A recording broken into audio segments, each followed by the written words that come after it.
तो hello guys, अभी हम बकी एंड माँ सीजन 2 का एपिसोड 1 स्टार्ट करने वाले हैं। एपिसोड की शुरुआत में हम देखते हैं कि बकी के पास एक सोल्जर उससे मिलने को आया होता है। फिर वो सोल्जर उसे अपने साथ अपने घर लेके जाता है। फिर बकी वो सोल्जर को कहता है कि आप यहाँ पे क्यों आए हो। तो वो सोल्जर उसे कहता है, मैं यहाँ पर तुमसे कुछ पूछने को आया था, तो तुम मुझे बता सकते हो कि इस दुनिया में सबसे ताकतवर कौन है। तो बकी उन्हें बताता है, शायद से आप मेरे फादर के बारे में बात कर रहे हो, मगर लॉयन भी हो सकता है, टाइगर भी हो सकता है। तो वो सोल्जर कहता है, ये नहीं, मुझे ये बताओ कि इतिहास में सबसे ज्यादा ताकतवर कौन है। तो बकी कहता है, इतिहास में सबसे ज्यादा ताकतवर की बात करो तो टिरानोसोरस ही हो सकता है। बकी की ये बात सुन के वो सोल्जर बकी को न्यूज़पेपर देता है। बकी जब न्यूज़पेपर देखता है तो वहाँ पे एक पर्सन के बारे में बताया जा रहा होता है कि ये पर्सन डायनासोर से भी ज्यादा ताकतवर है। फिर वो सोल्जर बाकी को बताता है, तुम जिसे देख रहे हो वो बंदा डायनासोर से भी बहुत ही ज्यादा ताकतवर है, जिसके पास ये शिफ्ट होता है। और हम देखते हैं कि कुछ लोग एक जगह में किसी चीज को देख रहे होते हैं और वही हमें पता चलता है कि वो टीरेक्स है और वो किसी चीज के अंदर प्रिजर्व है और उसकी बॉडी अभी भी अच्छी कंडीशन में है। मगर जैसे ही वो लोग दूसरी ओर देखते हैं तो वहाँ पे उन्हें एक ह्यूमन दिखाई देता है, जिसे देख के वो लोग हैरान हो जाते हैं क्योंकि उस समय में ह्यूमन नहीं होते थे। फिर वो सब उस ह्यूमन को देख के कहते हैं, क्या ये उस डायनासोर पे हमला कर रहा है? इसे देख के तो वैसे ही लग रहा है। तभी उनमें से एक पर्सन कहता है, मुझे तो अपनी आंखों पे यकीन नहीं हो रहा, ये ह्यूमन 200 साल से इसके अंदर जमा हुआ है। जिसके बाद हम देखते हैं कि उसे एक बड़े से साइंटिस्ट के पास लाया जाता है ताकि उसका इलाज कर सके।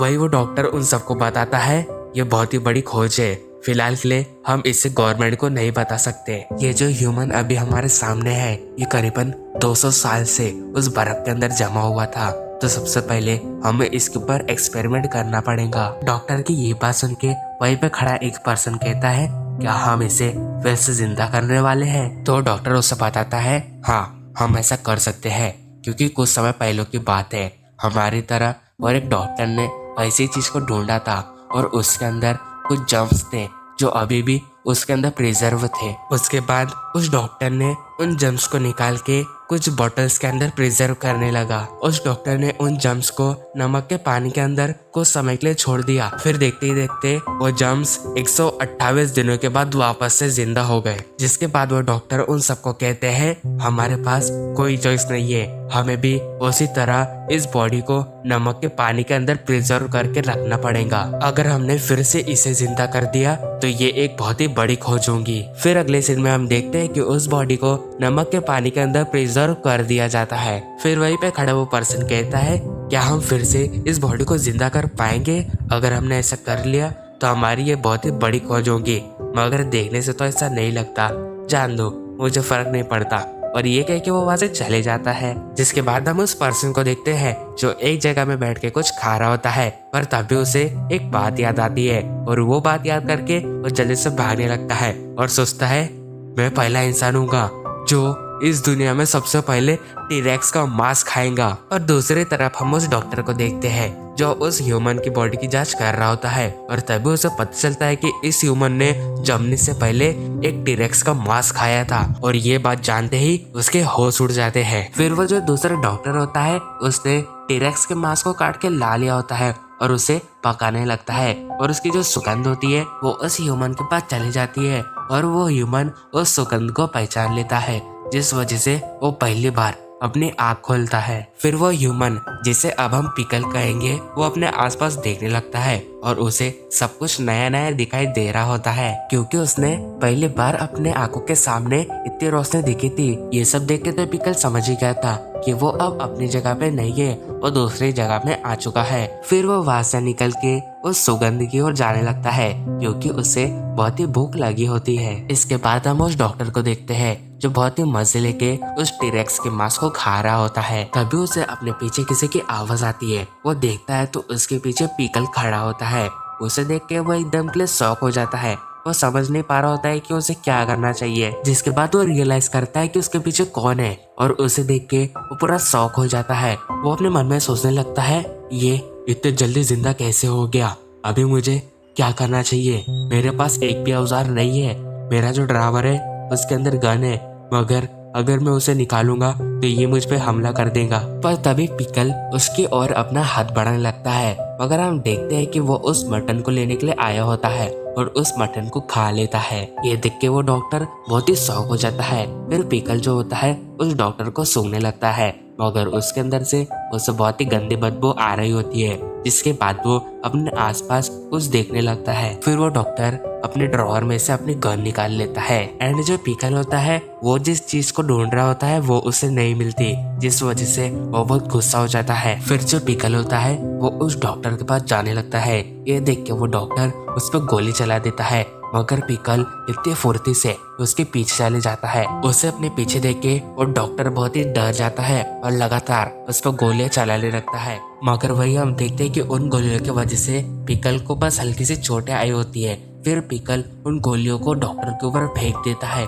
जिससे वो गोलियां दो आजू बाजू गिरती है और उनमें से एक गोली डॉक्टर के शोल्डर पे लग जाती है, जिससे कि डॉक्टर का बहुत ही खून बहने लगता है। एंड जो पीकल होता है वो बहुत ही गुस्से में होता है, जिस वजह से वो डॉक्टर के ऊपर हमला कर देता है। वही डॉक्टर उससे बचने के लिए भागने लगते हैं और उस पे गोलियों की बौछार कर देते हैं, मगर पीकल को उसकी गोलियों की वजह से कुछ नहीं हो रहा होता। जिसके बाद पीकल डॉक्टर को पकड़ लेता है और उसे हिलाने लगता है। डॉक्टर समझ नहीं पा रहा होता है कि ये क्या करना चाहता है। फिर डॉक्टर अपना दिमाग लगाते हैं और समझ जाते हैं कि शायद से इसे भूख लगी होंगी। फिर वो उसे उसी दरवाजे के पास लेके जाते हैं। पीकल भी डॉक्टर के पीछे पीछे उस दरवाजे के पास आ जाता है। जैसे ही वो दरवाजा खुलता है तो पीकल को उस दरवाजे के अंदर से डायनासोर की सुगंध आ रही होती है, जिस वजह से वो उसके अंदर चले जाता है और वो डॉक्टर पीकल को उसी दरवाजे के अंदर बंद कर देता है। जिसके बाद वो पीकल को पकड़ने के लिए कई सारे पुलिस वालों को वहाँ पे बुला लेता है। उसका बॉस ये देख के उसे कहता है, तुमने इतने सारे पुलिस वालों को यहाँ पे क्यों बुलाया है?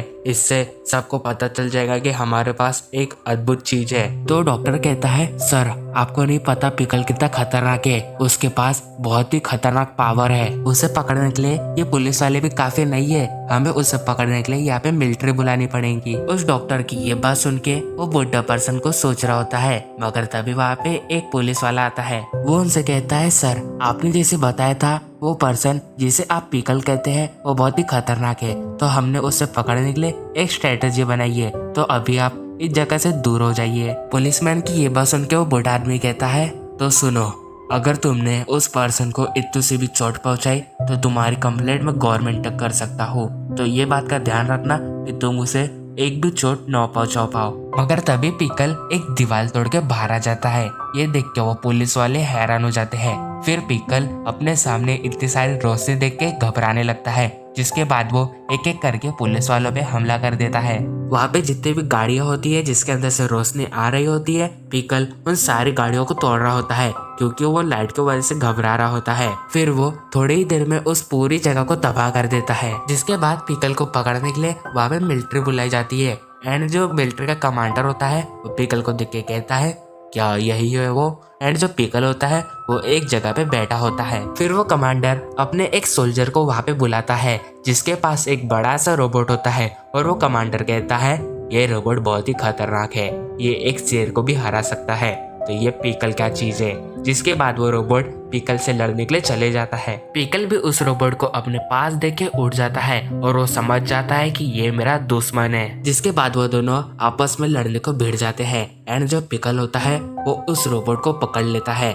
फिर पीकल अपने हाथों से उस रोबोट का शीशा तोड़ देता है। ये देख के वो सोल्जर बहुत डर जाता है एंड जो पीकल होता है वो हंस रहा होता है। जिसके बाद पीकल उसे अपने आप से बहुत ही दूर फेंक देता है और उस रोबोट को खत्म करने के बाद पीकल बहुत ही खतरनाक दहाड़ लगाता है। इसके बाद वहाँ पे एंट्री होती है कैप्टन की, जो अपने साथ पूरी एक फौज लेके आता है। फिर कैप्टन धीरे धीरे पीकल की ओर बढ़ने लगता है और एक एक करके अपने पूरे कपड़े उतार रहा होता है, ताकि पीकल उसे अपने जैसा समझे। एंड पीकल जब कैप्टन को देखता है तो पहली बार उसकी आंखों में किसी के लिए गुस्सा नहीं होता, क्योंकि पीकल कैप्टन को अपने जैसा समझ रहा था। वही कैप्टन पीकल को देख के कहता है, ये बहुत ताकतवर है, इसके अंदर बहुत ही ज्यादा शक्ति है, मुझे इसके लिए प्राउड है। फिर कैप्टन पीकल से कहते हैं, क्या तुम मेरे दोस्त बनोगे? मगर यही हमें पता चलता है कि पीकल को कैप्टन की बातें कुछ भी समझ नहीं रही होती है, लेकिन तभी भी